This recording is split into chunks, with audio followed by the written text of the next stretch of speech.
क्यों आपको जाना है इतने भीड़ भाड़ में? क्यों आपको खड़े होना लंबी लंबी लाइंस में? क्यों इतनी ज्यादा परेशानी झेलकर किसी तीर्थ में आपको दर्शन करना है? यह बात आपको बता रहे हैं बड़े बड़े ज्ञानी, ऐसे लोग जिन्होंने सनातन को ऊंचाइयों तक पहुंचाने का या पुनः स्थापित करने का जिम्मा ले रखा ना, वो आपको समझाते हैं कि क्यों आपको लाइन में खड़ा करना है, क्यों आपको भीड़ भाड़ में जाना है, क्यों आपको इतनी परेशानी उठानी है, जबकि आपके पड़ोस में, आपके मोहल्ले में, आपकी कॉलोनी में या आपके घर में ही वह देवता विराजित है। तो इस प्रश्न के उत्तर को पाने के लिए मेरी बुद्धि मेरे विवेक से, और संभवतः शायद कोई देव कृपा से थोड़ा विवेक जाग गया हो, उस विवेक से मैं थोड़ा बहुत आपको इसका उत्तर देने की कोशिश करूंगा कि क्यों आपको उस भीड़ में, उस लाइन में, उस तीर्थ में जाना है, जबकि वह देवता आपके घर में, मोहल्ले में या पड़ोस में भी स्थित है।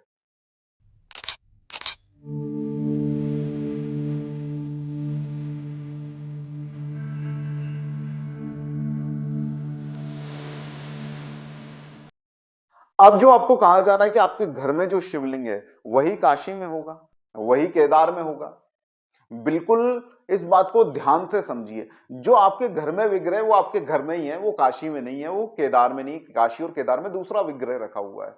तो विग्रह यानी कि जो वस्तु जो दिखाई दे रहा उसमें प्रत्यक्ष अंतर है। अब जो आपके घर में विग्रह है वो आपके घर में विग्रह है ही क्यों, इसको समझ लिया तो आपको समझ में आ जाएगा कि मुझे क्यों जाना है तीर्थों में। अब आपके घर में जो विग्रह है वो विग्रह है ही क्यों, फोटो से काम चला लीजिए। इवन फोटो की भी क्या जरूरत है, आप तो इस मान्यता को मानते हो ना, कण कण में भगवान है। अब इसका जवाब आपके पास सटीकता से आ जाएगा, जो कि शास्त्रोक्त भी है। आपके गुरुओं ने, ज्ञानियों ने आपको बताया होगा कि विग्रह के अंदर देव मंत्रों के द्वारा उस विशिष्ट देव की स्थापना की जाती है। इसलिए जब हम उसका पूजन करते हैं तो वो पूजन वास्तव में देव तक पहुंचता है। या उस विग्रह के अंदर जो मंत्र पूत सिद्धि है, मंत्र जो उसके अंदर वास किया है, तो जब उसकी आप पूजा करते हैं तो वह मंत्र आपको समक्षता से प्रकाशित करने का काम करने लगता है। इस तरह के सभी उत्तर आपके पास होंगे और जो बिल्कुल यथार्थ रूप से सिद्ध हैं।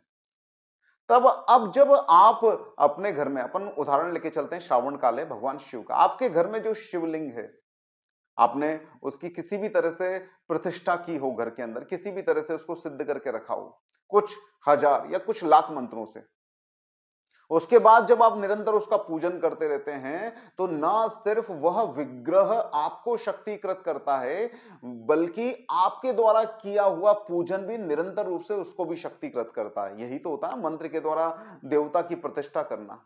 तो ये आप एक व्यक्ति हो, आपके परिवार के 4-5 लोग हैं, आप ये सब चीजें करते हो और आप उतनी ही क्षमता और शक्ति से उसको, जितनी आपके अंदर है उससे उतनी ही क्षमता और शक्ति से उस विग्रह को भी शक्तिकृत करते रहते हो। और ये आदान प्रदान निरंतर आपके जीवन के अंदर, जब तक आप उस विग्रह को पूजते रहते हो, जब तक वो आपके घर में स्थापित रहता है, तब तक चलता रहता है। यही सनातन एक प्रक्रिया है। अब यहां से जो आपके घर में विग्रह है वो आपके घर का विग्रह है, आपका विग्रह आपके द्वारा शक्तिकृत किया हुआ है, आपकी क्षमता और निष्ठा उसके अंदर निहित है।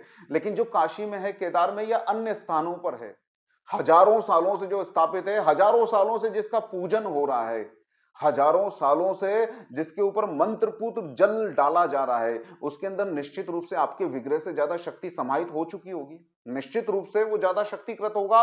और यह भी संभव है उन विग्रहों की स्थापना किसी देव पुरुष ने की हो। सनातन में मान्यता है कईयों की स्थापना देव ने ही की है। तो आपके हाथ में और देव के हाथ में तो अंतर होगा ना। आप जो अपने अंदर से मंत्र को उत्पन्न करके अपनी श्रद्धा से जो उस देव के अंदर प्राण रोपित कर रहे हो, उससे ज्यादा क्षमता तो उस देव में, देव पुरुष में, ऋषि में, सन्यासी में या तपस्वी में रही होगी। तो सबसे पहले तो जो आपके घर में विग्रह है वो आपके घर का विग्रह है, वो आपके अंदर निहित शक्तियों का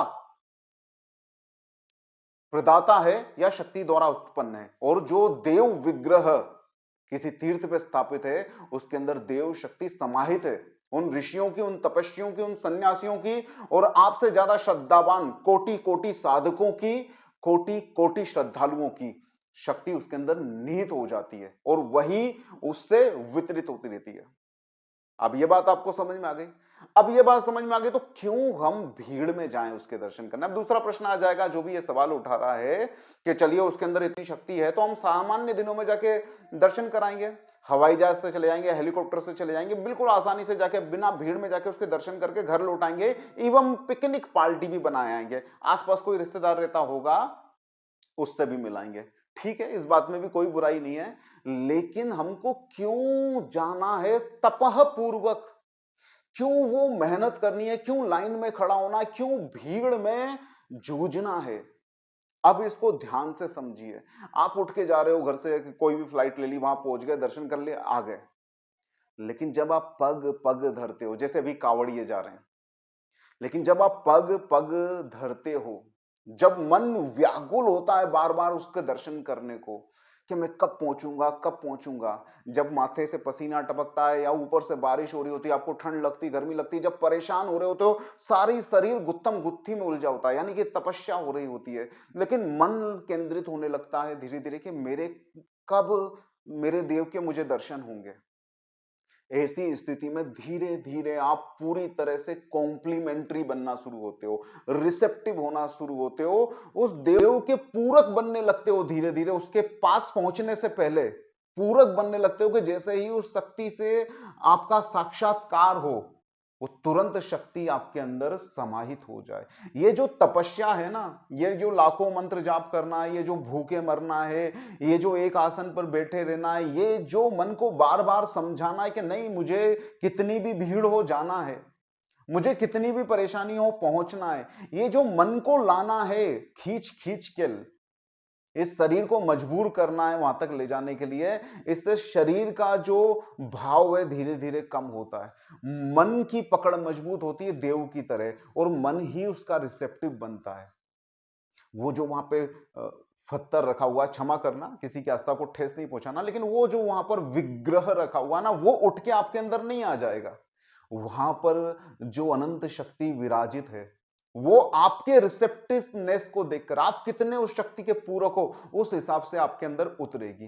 तो ये जो पूरक बनने का खेल है ना, ये सिर्फ तपस्या के द्वारा होता है। इसलिए आपको लाख मंत्र जाप करने होते हैं, एक बार राम बोलोगे तो भी मुर्दा जिंदा कर दोगे, लेकिन वो श्रद्धा, वो शक्ति पैदा करने के लिए आपको तपह पूर्वक जप करना पड़ता है। इसी तरह उस देव विग्रह में निहित शक्ति को अपने अंदर बुलाने के लिए आपको तपह पूर्वक दर्शन करने होते हैं। और अगर इतना ही आसान होता देवत्व को उस विग्रह से खुद में धारण करना, तो लाखों दर्शन कर रहे हैं ना, क्यों नहीं पहुंचता है किसी एक आध को वो अनुभव, दिव्य अनुभव होता है कि मैंने महाकाल के दर्शन किए, कि मैंने काशी में शिव के दर्शन किए, या केदार में शिव के दर्शन किए, या अयोध्या में श्री राम के दर्शन किए। वो रिसेप्टिवनेस को प्रकट करने के लिए, वो पूरक बनने के लिए हमको वो तपस्या चाहिए, वो पग पग धरते हुए वो इंतजार चाहिए कि शरीर का भाव धीरे धीरे हर पग पर पिघलने लगे।